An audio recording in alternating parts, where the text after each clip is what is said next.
from Geloff and Soderstrom. You got to believe, yep, what you're seeing, you got to be believing in. What better time than right now to get a look at what that future could possibly hold, and you bring a couple guys who you know, who you hope can play that central role in that build towards the future. A couple of those guys just showed up today. Well, that man right there, Ken Waldachuk, has been tapped for his 22nd outing, his 12th start of the season.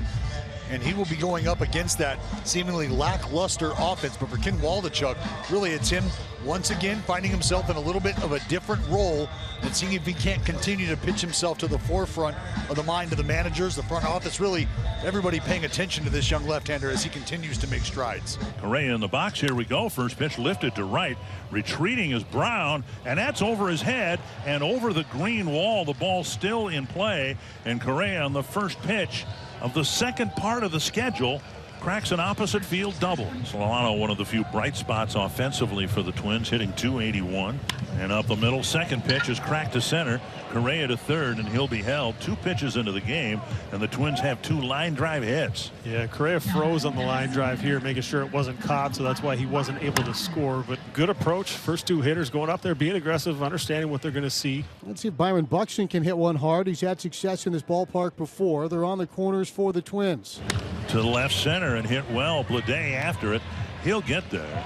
Correa tagging, and 3 well-hit balls to get this game started, and an early 1-0 Twins lead. Well, runners now at second for Farmer. See if Kyle can cash him in. And the pitch swung on, hit well in the air. Center field, Bleday going back, still going back. He's on the track, deepest part of the park, crashes into the wall, and the ball bounces back towards the wide open spaces of center field. Farmer's headed for third. Solano's headed home. It's an RBI triple for Kyle Farmer, and the Minnesota Twins lead 2-0. That man right there, Maeda, Kenta Maeda on the mound for the Minnesota Twins, just his 8th start of the season. Making his major league debut, the designated hitter, number 37, Tyler Soderstrom. Pride of Turlock. His dad, Steve, pitched briefly in the big leagues in '96 with the Giants, the A's #1 prospect, and just 21 years of age.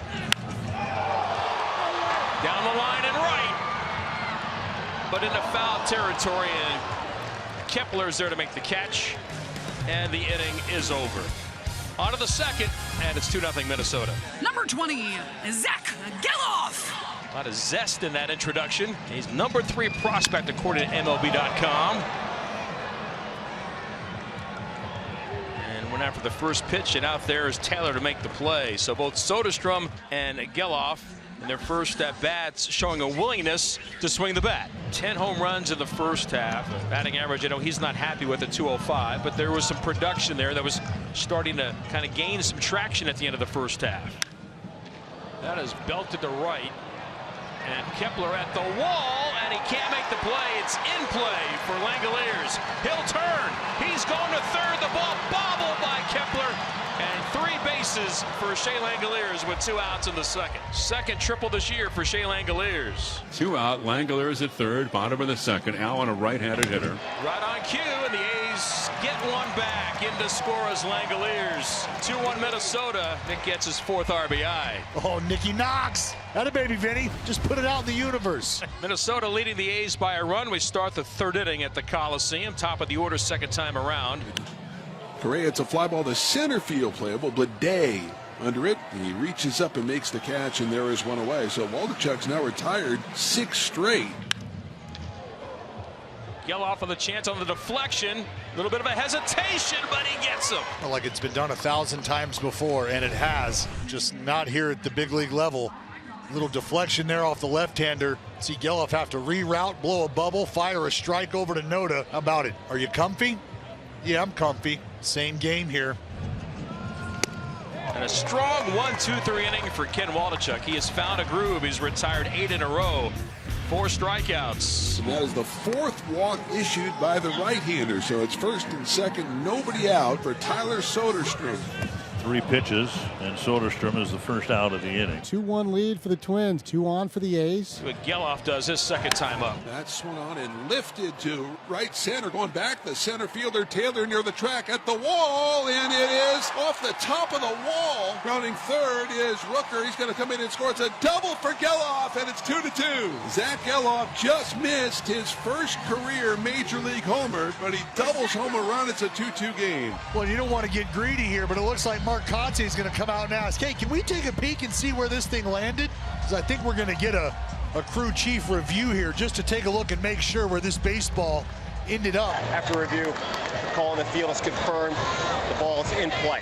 No home run. Second and third in a tie game, only 1 out. And now Jace Peterson will come up.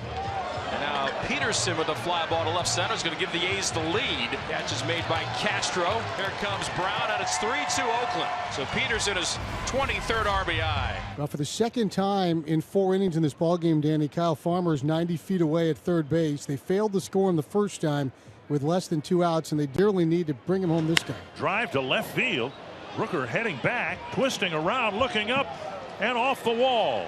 Julian has tied the game. He'll check in at second with an RBI double. Another big pinch hit for the rookie. He's got sneaky oppo pop, doesn't he? He's hit some opposite field home runs that have been no doubters. He's able to stay this on wasn't that. any farther away from being a home run than the one Geloff hit last inning. Twins got a big 2-out hit from Eddie Julian to tie the game. Looking for another one here in the 5th inning from Willie Castro. He missed outside, so they're loaded up for Kirilloff. And Mark Kotsay pops out of the dugout right away. Kirilloff will have to hit against the left in the inning. A hit, 2 walks. They're loaded up with 2 down. And a huge spot here for Alex Kirilloff. Carousel will start here with 2 down. Bases loaded, a full count. Nick Allen has it, and that'll do it. A little bit of wobbly here in the 5th inning, but the A's eventually get it done. Another opportunity that the Twins have been given. Runner Julian at second base. Kepler good speed. He's at first. And that is on the outside corner. Correa doesn't like it. Doesn't like the call. Doesn't like the moment. And he has words for Nick Lentz. Now Rocco Baldelli is going to come on out and provide support. Well, Rocco Baldelli's out there to make sure that Carlos Correa is still in the ballgame. And yet again, the Twins with a bases loaded opportunity. They had them loaded with 2 outs after a walk. In the 5th inning, Kirilloff bounced out. They left 2 on in the 4th inning. They left a runner at third with less than 2 outs in the 1st inning. It's a big pitch, 2-2 here. Whoa, 98 at the knees, and what a way to finish the top of the 6th inning. Bases left loaded. Game still tied. The one left-hander in the Minnesota bullpen, Giovanni Moran. Fastball changeup combo. Go-ahead runs 90 feet away for the Athletics. Noda goes out for the first pitch. Solano gets the job done, and so does Moran, and we are on to the 7th. Joey Gallo hitting for Kyle Farmer here in the 7th inning. And he will take strike 3. Now Joey Gallo, who's been on the bench the entire night, has a few words for the plate umpire Nick Lentz. Thought he had ball 4, and now he's been thrown out. Somebody has. Nick Lentz having an active night of conversation with the Twins. Well, and Vinny, I don't know that it was Joey Gallo. I think it very well may have been the hitting coach. Runners on at first and second. Yet again, the Twins with a chance to take the lead against the Athletics, facing Carlos Correa. Once again, the pitch to Correa. Swung on ground ball to second, might be 2. Geloff has it. Flipped to second. Nick Allen back to first. In the A's turn, a 4-6-3 double play. And just like that, the top of the 8th inning is over. See if Buxton find a way to get something he can handle and put a good swing on it. Just try and hit it hard somewhere. You have strikeout prone Joey Gallo. That's a foul tip. Catcher's interference. Catcher's interference, I beg your pardon. So Buxton now, and now here comes Mark Kotsay, and he's upset with Nick Lentz. Buxton reaching on catcher's interference. Now, the umpires are going to look at this. It is a challengeable call. Okay. So you do see the catcher's mitt, the webbing of the mitt move a little bit. And dirt flew up in the air. After review, the call in the field is overturned. It is not catcher's interference.